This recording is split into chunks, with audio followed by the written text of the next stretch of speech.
Moi aussi, je suis prêt à dire Amen. Je suis reconnaissant d'être avec vous depuis que, aussi longtemps que je me souvienne. Je suis toujours allé à l'église. J'ai grandi en allant à l'église. Et surtout, je me souviens de ces premiers moments où je commençais à réaliser ça, quand j'allais à l'église à Genève. Et c'était juste le plus beau moment de ma semaine. C'était vraiment, j'avais hâte. J'étais tellement joyeux de voir le visage des frères et sœurs, mes parents en Christ, mes frères, mes camarades dans l'église. Et c'est toujours le cas. J'ai bientôt 30 ans. Et je me suis pas habitué à ça. J'aime trop voir vos visages. Je suis tellement joyeux d'être avec vous. Et aujourd'hui, on va continuer notre étude des lettres qu'on avait laissées avant les vacances. Et on va étudier Colossiens. Oui, voilà, l'épître aux Colossiens. Et le titre du message aujourd'hui, ça vient pas de Colossiens, ça vient d'Actes, mais pas d'autres noms. C'est pas d'autres noms. Et vous allez comprendre pourquoi. Les Colossiens, peut-être ce sera une information nouvelle, je pense pas. Ils n'avaient pas de réseau internet à l'époque. Je sais pas du tout comment ils faisaient. En tout cas, si vous voyez la photo, alors ça c'est la carte, mais si vous regardez avant, la photo d'avant, voilà, ça ressemblait à ça. Donc c'est sûr qu'ils n'avaient pas internet. Non, je rigole. C'est une blague, ça n'a pas très bien marché, c'est pas grave. Mais par contre, ce qu'ils avaient, c'est qu'ils avaient un réseau de routes incroyable là-bas, à Rome. Rome avait créé le plus grand réseau de routes jamais créé. Et Colosse, qui n'était même pas la plus grande ville dans la région, elle était par rapport à Hiérapolis ou Laodicée, elle était plus petite. Mais quand même, à Rome, il y avait beaucoup de trafic. Les gens venaient, partaient, voyageaient. Et Colosse n'était pas une exception à ça. Et avec beaucoup de trafic, qu'est-ce qui se passe ?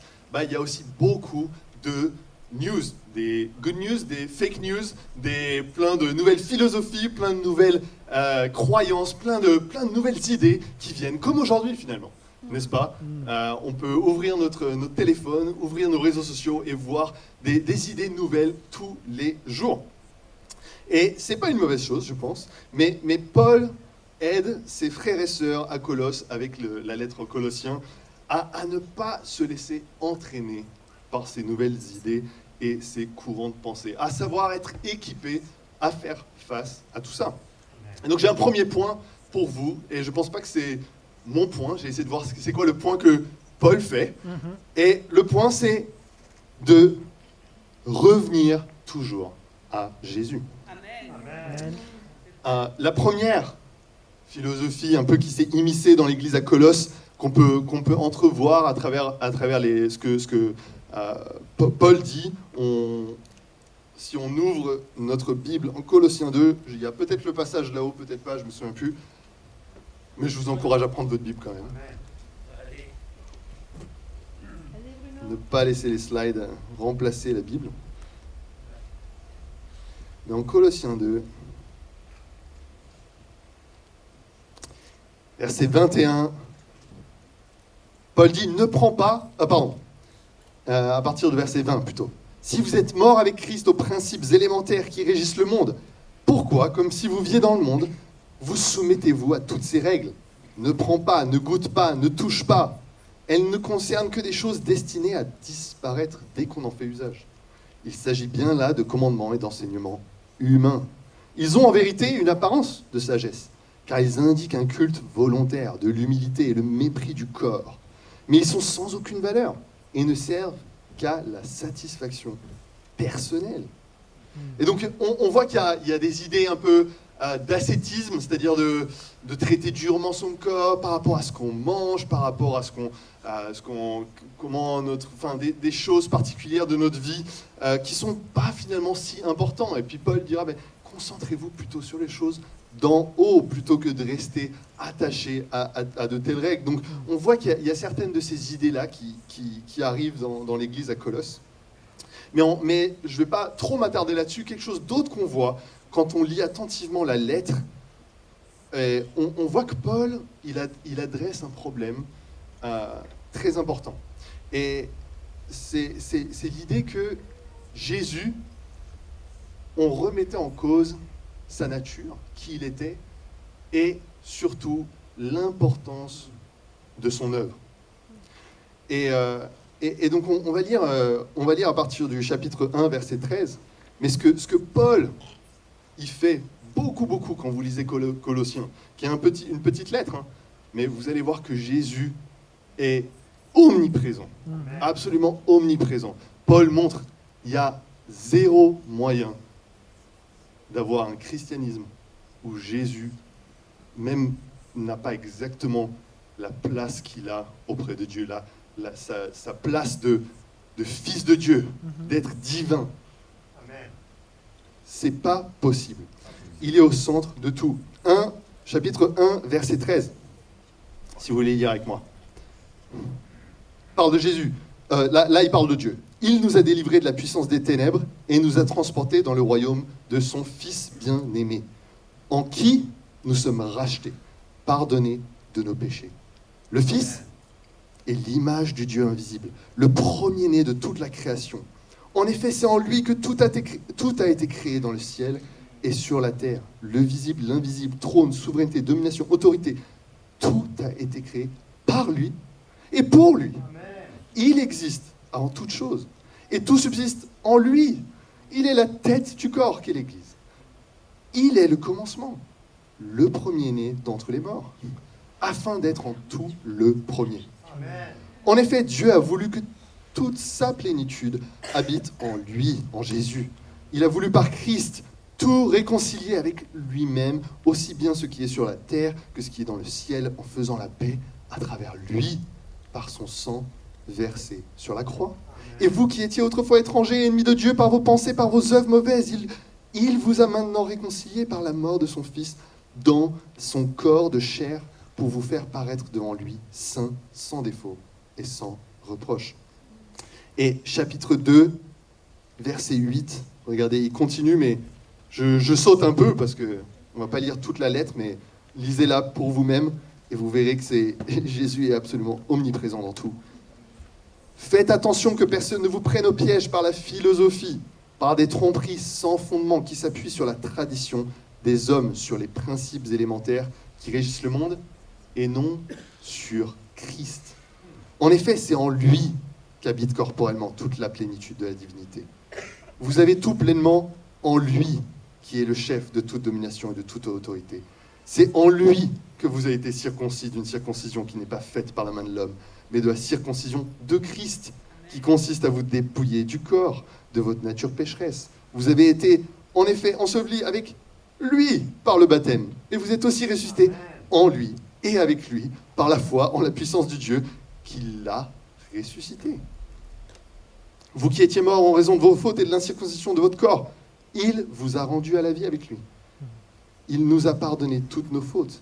Il a effacé l'acte rédigé contre nous qui nous condamnait par ses prescriptions et il l'a annulé en le clouant à la croix. Il a ainsi dépouillé les dominations et les autorités et les a données publiquement en spectacle en triomphant d'elles par la croix. Alléluia. On sert un sacré Seigneur. C'est vrai. C'est pas n'importe qui. Quand on dit Jésus, quand on dit le Christ. Il était là au début de la création. Il est le premier de tout. Mais il était là aussi dans tout le plan de Dieu. Toute l'histoire, tout ce que Dieu a fait, il était là. Il était présent. Tout a été fait par lui, pour lui, en lui. Tous les mots que vous voulez. Lui. Et c'est en lui que cette Église s'est construite. Pour lui. Il est la tête. Et individuellement, tout ce qui s'est passé avec nous, c'est avec lui, par lui. On a été ensevelis par lui, avec lui, pardon. On est ressuscité avec lui. Sans Jésus, on n'a rien.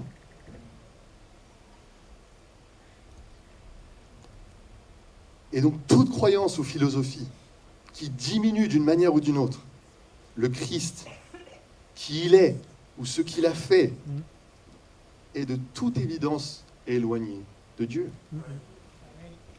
Et c'était un gros sujet. Il y avait des courants gnostiques qui disaient, bon, fils de Dieu, il n'est pas vraiment Dieu. Et il y avait beaucoup de débats, et il y en a toujours aujourd'hui, peut-être moins, mais il y a beaucoup de groupes qui croient toujours que Jésus n'est pas Dieu, n'est-ce pas? Mais quand je regarde à ma vie, je vois, ok, je crois pas que c'est le plus gros souci, c'est pas la chose avec laquelle je lutte le plus de la divinité de Dieu. Ou peut-être je lutte, mais sans vraiment le voir. Mais ce que je lutte peut-être le plus, avec le plus, c'est de commencer à faire mon propre Jésus. Il y a un professeur du Nouveau Testament aux États-Unis qui s'appelle Scott McKnight qui raconte que à chaque début de ses cours, avec ses élèves, il leur donne un quiz. Et ce quiz, c'est un quiz sur Jésus. Et il leur dit, c'est pas un quiz factuel, c'est qu'est-ce que vous pensez? Comment Jésus réagirait dans cette situation? Est-ce que Jésus ressentirait de l'anxiété s'il était comme ça? Qu'est-ce que Jésus ferait s'il était... Et il y a plein de questions, je l'ai fait aussi. Et en fait, il récupère les copies, soit le même jour, soit plus... après quelques temps dans le semestre, dans l'année. Il donne le même quiz, mais cette fois-ci pas sur Jésus, mais c'est les mêmes questions, mais par rapport à nous. Comment est-ce qu'on réagirait dans cette situation? Qu'est-ce qu'on ressentirait? Qu'est-ce qu'on ferait? Et en fait, cet homme, Scott McKnight, dans les statistiques qu'il a relevées, et ça fait des années qu'il enseigne, 90% de ceux qui ont répondu répondent quasiment la même chose au premier test qu'au deuxième. Pourquoi? Parce que par nature, on est appelé, n'est-ce pas, en tant que chrétien, à se transformer à l'image de Jésus. Mais naturellement, on transforme Jésus à notre image. Ça, c'est le risque. Et c'est ce que je vois dans ma vie comme étant le plus grand risque dans ma vie. Il y a des choses, quand je lis ma Bible, et quand j'entends Jésus dire des choses, que je suis genre, ça m'arrange pas ça. J'aime pas le fait, je vais être honnête avec vous, j'aime pas le fait, la Bible ne parle pas tant que ça de l'enfer, très peu. Mais j'aime pas le fait que ça soit Jésus qui en parle le plus dans toute la Bible. J'aime pas. Ça me dérange. Ça défie mon idée de qui Jésus est. Et bien sûr, le premier réflexe que j'ai quand il y a quelque chose qui me turlupine, c'est pas de me remettre en question moi, c'est plutôt de trouver des explications qui vont m'aider à faire rentrer ce que Jésus dit dans la case que je lui ai préparée. Je lui ai préparé une belle petite case et je veux que Jésus rentre dans cette case. J'aime pas trop quand Jésus dit dans l'Apocalypse de Jean, Apocalypse 3,16, à l'église de Laodicée, qui était proche de Colosse d'ailleurs. Parce que vous n'êtes ni bouillant ni froid, je vais vous vomir de ma bouche. Attends, ça ne correspond pas à la case que je t'ai préparée, Jésus. Ça va pas. Alors bien sûr, si vous êtes comme moi, vous avez sûrement entendu des explications. Alors en fait, on va vous expliquer comme on me l'a dit, comme je l'ai lu aussi pas mal de fois, que il faut comprendre la géographie de l'époque parce qu'il y avait une ville avec de l'eau bouillante, une ville thermale, et puis une ville avec de l'eau glacée. Et l'eau arrivait à Laodicée, et quand elle arrivait, elle était tiède. Et donc en fait, bref, tout plein d'explications pour en gros expliquer que la tiédeur, il ne fait pas référence à être tiède en tant que chrétien, à notre attitude. Donc, et ça, c'est une explication. Et il y a plein d'explications. Si vous allez sur Internet et que vous voulez trouver des explications, vous en trouverez plein. Mais en fait, quand je suis allé quand même vérifier. J'ai entendu ça plusieurs fois dans des enseignements ou bien juste dans des commentaires, dans des livres. Mais je suis allé vérifier. Je me suis dit, ok, d'où ça sort? Je vois pas forcément de notes, de sources ou quoi. Et en fait, bon, quand on regarde, c'est juste des hypothèses, enfin, en tout cas, dans ce cas précis, c'est juste quelques hypothèses qui ont été prises par des gens comme des sources de vérité, des choses absolument absolues. Et c'est ce que j'ai tendance à faire. C'est ce que j'ai tendance, quand j'entends une explication qui me plaît par rapport à quelque chose que Jésus dit qui me gêne un petit peu, bah j'accepte tout de suite. C'est genre, waouh, yes, enfin ça rentre dans qui je pense Jésus est.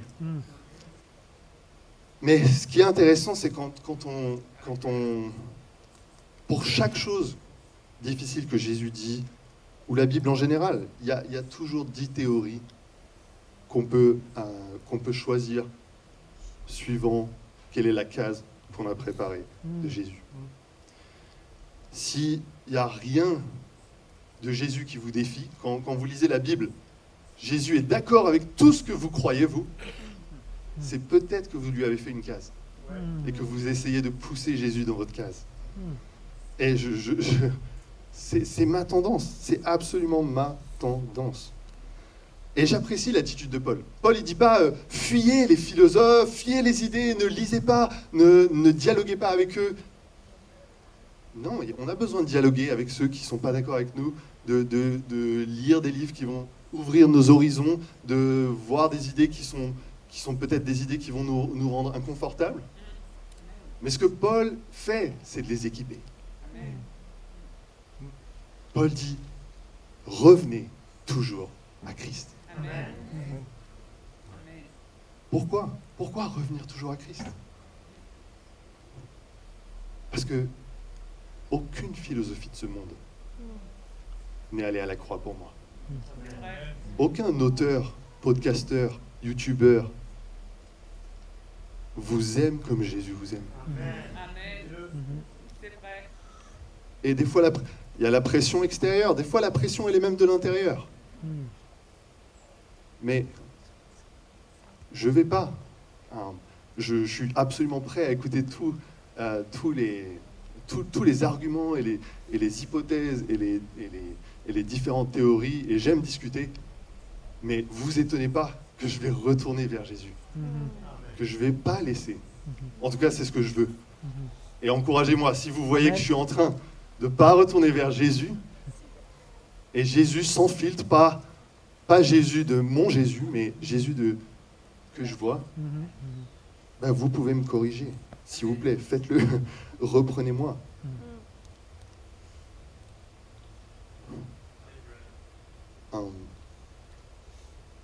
C'est à lui, c'est à Jésus seulement qu'on a décidé de faire confiance, n'est-ce pas? C'est Jésus qui vous a sauvés. C'est Jésus qui était au centre de tout. Et donc faisons-lui confiance, même quand ça dérange nos sensibilités, même quand ça dérange la case qu'on lui a donnée. Enlevons cette case. Et bien sûr, c'est du... Comment on appelle ça? C'est un but qu'on ne pourra jamais faire. On crée naturellement ces cases. Mais restons sur le qui-vive. Est-ce que je suis en train de laisser Jésus me transformer à son image, ou est-ce que je transforme Jésus à mon image? Et donc, juste avant de passer à mon deuxième point, j'aimerais vous donner un conseil pratique. C'est quand vous lisez un livre ou entendez dans un podcast quelque chose, une explication qui va à l'encontre de ce que vous lisez de manière assez simple dans la Bible. Examinez. Je ne dis pas fuyez ça, c'est bon. C'est bon de lutter avec ces idées-là. On est des adultes, on a besoin d'apprendre à lutter avec des nouvelles idées, des idées qui nous dérangent. Mais n'acceptez pas ces choses-là sans vraiment aller au bout des choses, comme les Béréens, et d'examiner. S'il y a des petites notes, allez voir les petites notes. Allez dans les sources, allez jusqu'aux sources. Voyez vraiment. Est-ce que c'est... Pourquoi cet auteur il parle? Quels sont les biais de cet auteur? Pourquoi il dirait ça? D'où est-ce qu'il prend ça? C'est important. Si on va lire des choses et accepter, juste parce qu'on lit une fois quelque chose qui est totalement nouvelle et qui sort absolument, qui est totalement différent et opposé à ce qu'on lit, ça devrait quand même... On devrait se dire, attends, je lis la Bible depuis des années, je ne vais pas juste balayer d'un revers de main ce que je suis en train de lire. Amen. Je ne dis pas de refuser tout, je dis juste d'examiner. Examinons. Et si vous n'êtes pas prêt à examiner, ce que je comprends, on n'a pas tous le temps de tout le temps aller aux sources, tout ça, bah, alors n'acceptez pas. C'est juste mon point. Amen. Passons au prochain point, qui n'est pas vraiment un point, parce que c'est un point et demi. Okay, c'est le point 1,5. Okay, c'est que le baptême est l'œuvre de Dieu. Okay, c'est pas le focus de la lettre aux Colossiens, mais Paul en parle d'une manière si élégante et si claire que je ne peux pas ne pas en parler. Lisons Colossiens 2, 11 à 13. On l'a déjà lu, mais c'est pas grave, on relit. C'est en lui aussi que vous avez été circoncis d'une circoncision qui n'est pas faite par la main de l'homme, mais de la circoncision de Christ, qui consiste à vous dépouiller du corps de votre nature pécheresse. Vous avez en effet été ensevelis avec lui par le baptême, et vous êtes aussi ressuscités en lui, avec lui, par la foi en la puissance du Dieu qui l'a ressuscité. Pour vous raconter une petite anecdote, on a rencontré en juin quelqu'un qui est venu à travers Instagram et on a commencé à étudier la Bible. Il s'appelle David, il est absolument super, vous l'avez peut-être déjà rencontré. Mais il étudie à Clermont-Ferrand, il était là juste pour une petite période. Et on a étudié avec lui et il a vu l'importance du baptême. Et il voulait se faire baptiser. Et nous, on allait aller à Clermont-Ferrand, en fait, on était prêts à y aller. Et en fait, dans l'assemblée dans laquelle il va pendant qu'il est à Clermont-Ferrand, ils lui ont proposé aussi d'être baptisé. Et je lui dis, bah, super, génial. Et parle avec le pasteur et vois un peu au moins quelles sont leurs convictions, pourquoi ils baptisent et tout. Et ils lui ont donné il a parlé, ils lui ont donné comment on appelle ça, un petit document PDF. Et il m'a envoyé le document, et je vous avoue, j'étais quasiment persuadé d'être sûr, enfin j'étais sûr de ce que j'allais trouver dans ce document. Puisque j'ai dialogué avec beaucoup de différentes dénominations, de différents chrétiens, de différentes églises, bref. Et en général, c'est toujours la même chose. Et en fait, je veux vous encourager, parce que j'ai été super encouragé. Cette église à Clermont-Ferrand a une vue du baptême qui est absolument celle qu'on voit ici dans la Bible. Acte 2, il faut se repentir, vous vous faites baptiser pour le pardon de vos péchés et vous allez recevoir le don du Saint-Esprit. Colossiens 2, c'est une œuvre de Dieu, c'est pas une œuvre des hommes. Je me suis dit, waouh, mais génial, j'en reviens pas à mes yeux. Pour être honnête, je ne crois pas être fermé d'esprit, c'est pas que je vais pas voir d'autres, c'est vraiment que j'ai jamais vu ça de ma life. C'était étonnant pour moi et j'étais encouragé. Je me suis dit, waouh, amen. Quand on est prêt à lâcher nos traditions, à remettre en question nos traditions, nous aussi bien sûr on a besoin, mais nos traditions protestantes ou catholiques, bah, on peut voir que la Bible est claire. Regardez, Paul, bien sûr ce que vous allez peut-être entendre le plus souvent, c'est comment est-ce que le baptême pourrait faire partie du plan du salut, puisque c'est une œuvre. Mais pourtant Paul, ici, il fait des pieds et des mains pour qu'on soit certain que le baptême n'est pas une œuvre humaine. Il dit qu'il n'a pas été fait par la main de l'homme. Comment ça pourrait être plus clair? Pas par la main de l'homme. Tous les verbes qu'il dit, c'est au passif. C'est quelque chose qu'on reçoit. Et c'est par la foi dans la puissance de Dieu. C'est la foi dans la puissance de Dieu pour nous sauver, en effet. La foi dans la puissance de Dieu pour en effet faire, lui, l'action. Le baptême, c'est un acte de grâce de la part de Dieu. C'est quelque chose de puissant, fort. On ne peut pas se dispenser du baptême. On ne peut pas le remettre au second plan parce que Dieu fait quelque chose de miraculeux à ce moment-là. C'est une décision de foi. Et donc ça, c'était une parenthèse que je voulais faire parce que je crois que c'est important qu'on reste. Je sais que des fois ça peut être dur, on se dit mais c'est pourquoi toutes ces autres personnes pensent que c'est pas si important, c'est un symbole, ou c'est important, mais c'est important plus pour nous. Dieu n'agit pas vraiment à ce moment-là. Mais on n'est pas les seuls. Beaucoup lisent la Bible en essayant de se séparer des idées venant de ces traditions-là.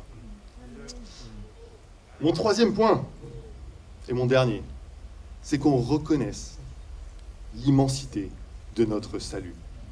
Je crois que c'est quelque chose que Paul cherche vraiment à faire à travers la lettre de Colossiens. Et Paul, il utilise des termes super intenses, qu'on va décortiquer un petit peu.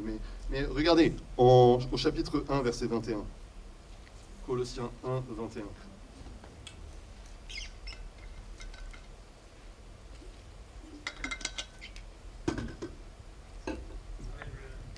Paul, à plusieurs reprises, il décrit notre état d'avant. Verset 21, il dit « Et vous qui étiez autrefois étrangers et ennemis de Dieu, par vos pensées et par vos œuvres mauvaises. » Autrefois, on en était là. Et étranger, c'est peut-être le concept que finalement on a le plus de facilité à comprendre. Ça n'a pas tant changé, c'était galère d'être un étranger il y a 2000 ans, et c'est toujours galère. Je sais, pas parce que je le vis, mais parce que j'ai beaucoup de gens autour de moi, et franchement, vous m'épatez par votre persévérance. Tous ceux qui sont ici, et vivent sur des visas, des fois on ne sait jamais quand les rendez-vous, comment on va obtenir les rendez-vous dont on a besoin, et puis quand on a notre visa, quand on attend, on peut attendre des fois, on nous dit 3 mois, puis finalement 1 an plus tard, on n'a toujours pas, on envoie des mails, on ne sait pas à qui envoyer, bref, c'est galère, je sais, et franchement vous m'épatez, je vous apporte tout mon soutien, et franchement, je sais que c'est pas facile d'être un étranger. Quand on est un étranger, on ne peut pas goûter en général aux meilleurs fruits d'un pays. Et c'est comme ça qu'on était avec Dieu. On était des étrangers par rapport à lui. On était loin. Mais même on était des ennemis. Alors déjà là, ça commence à être plus flou pour nous, n'est-ce pas? Les ennemis, je ne sais pas, on n'a pas beaucoup d'ennemis. Mais peut-être si vous avez vécu dans un pays en guerre, là oui, vous savez ce que c'est dans un sens d'avoir un ennemi collectif. Mais moi, j'ai du mal à me voir comme un ennemi de Dieu, que j'étais un ennemi de Dieu. J'allais à l'église, je disais j'aimais Dieu. Mais qu'est-ce qu'il dit? Il dit que c'est par vos œuvres mauvaises. Ennemi de Dieu par vos pensées, vos œuvres mauvaises. Pas parce que vous disiez je suis un ennemi de Dieu.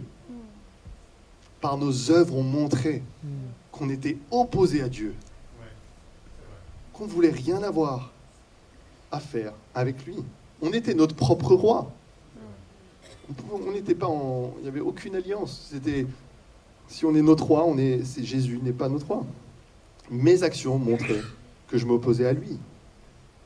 Et un petit peu plus tard, j'ai du mal à voir. Si tu veux aller à la prochaine slide. Ou la suite. Ah si, ok. En Colossiens 2, 13. Vous qui étiez morts en raison de vos fautes et de l'incirconcision de votre corps.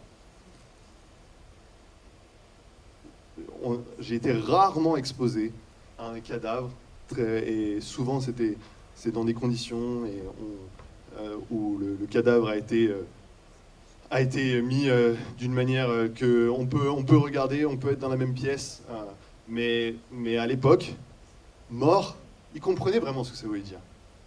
Beaucoup étaient bien plus exposés à la mort que nous le sommes aujourd'hui. Quand on voit un mort, on voit un manque d'espoir. Il y a 0 espoir pour cette personne. Il ne pourra rien faire. Il est incapable de se lever par soi-même, incapable de faire quoi que ce soit. On n'a pas envie d'être proche de lui. Et c'est ça c'est l'état dans lequel on était, qu'on le croit ou pas, qu'on arrive à le réaliser ou pas. Et dans ce même passage, il dit qu'il a effacé, verset 14, l'acte rédigé contre nous, qui nous condamnait par ses prescriptions. On avait un acte rédigé contre nous. C'est un mot qui apparaît que en grec que à ce moment-là, c'est le chirographone. Et le BEDAG, qui est un des lexicons le plus standard, le traduit comme étant un certificat d'endettement. C'est souvent comme ça qu'il était utilisé. Un certificat, quand on avait des dettes, qu'on écrivait. On écrivait, Louis, il doit autant. Et quand on a un certificat d'endettement, c'était pas juste quelque chose de ok, je vais remplir ma dette. C'est ce que veut dire Paul à ce moment-là. Qu'est-ce qui se passait? Un créancier venait chez nous quand on ne pouvait pas payer nos dettes. Et si on n'avait pas d'enfants, on était pris pour être l'esclave de ce créancier, puisqu'on ne pouvait pas payer notre dette. Et puis si on a des enfants, ils ne prenaient pas nous, parce que nous, on n'est pas aussi, on n'a pas autant de valeur. Ils prenaient nos enfants. Imaginez avoir ça, avoir sur votre table un certificat d'endettement. Vous rentrez du travail et vous voyez vos enfants être pris par un créancier. Vous n'allez jamais les revoir. Ils seront les esclaves à tout jamais d'autres personnes. Ils n'auront jamais plus de liberté. Ça, c'est l'état dans lequel on était. C'est ce qu'on allait vivre.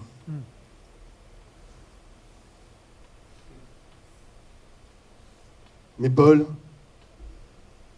il dit que maintenant, pour retourner au chapitre 1, vous êtes réconciliés. On n'est plus des étrangers. On n'est plus des ennemis. On est des amis de Dieu. On est dans sa maison.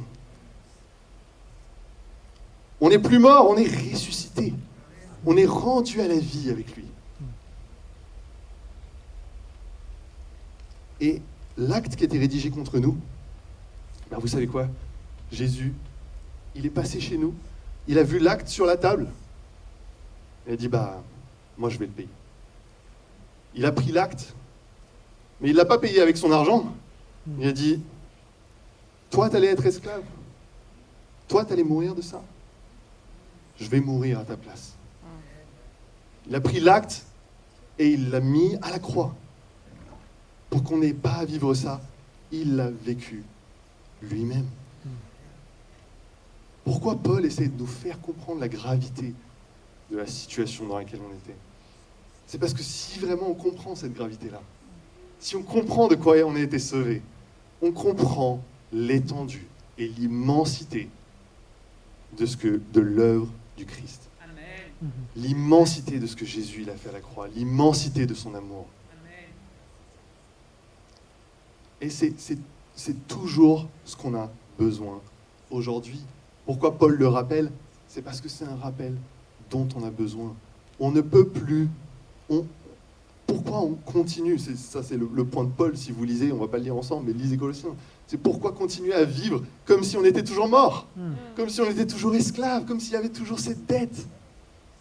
On peut vivre différemment. C'est vrai. Mais c'est aussi pour nous de réaliser, ça c'est qui je suis sans Christ. C'est qui je suis sans Christ. Et quand on réalise ça, quand on continue à avoir cette humilité de voir, heureusement, j'ai été sauvé de beaucoup. Quand je regarde ma vie, frères et sœurs, je me dis, waouh, je ne sais pas où j'en serais sans Jésus aujourd'hui, mais c'est évident que je serais vraiment à plaindre.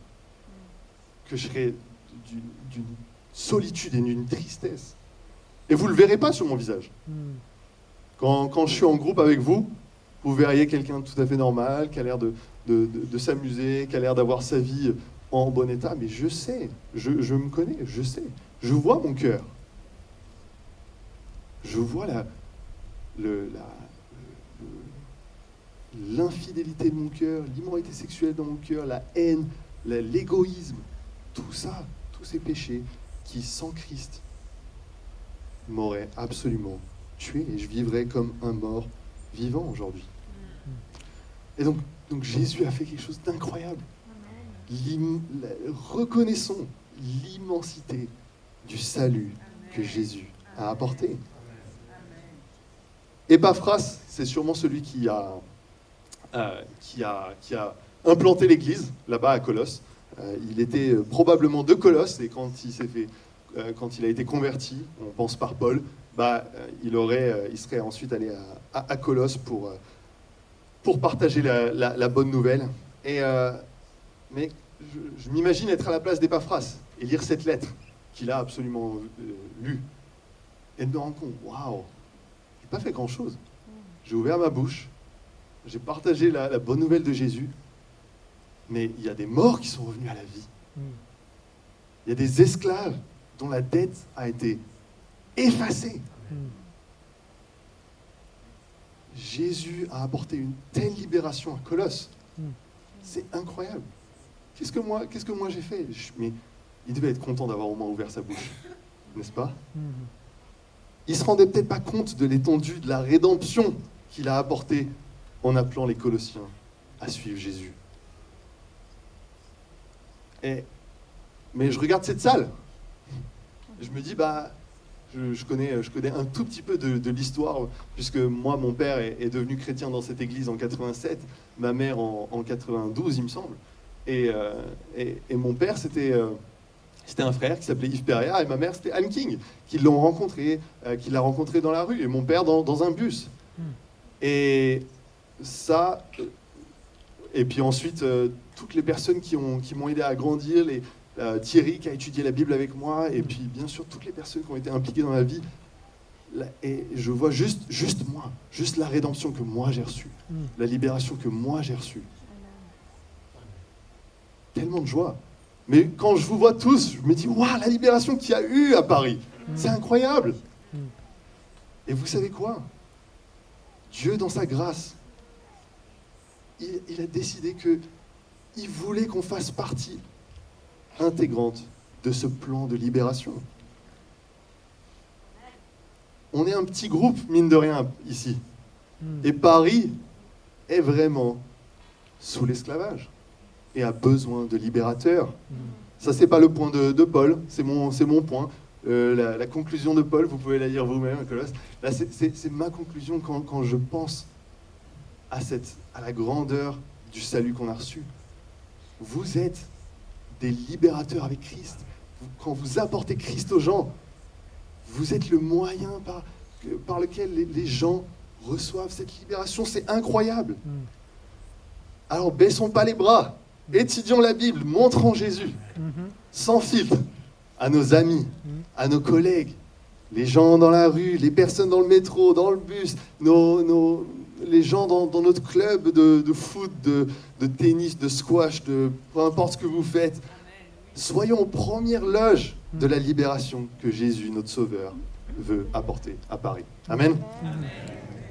Amen.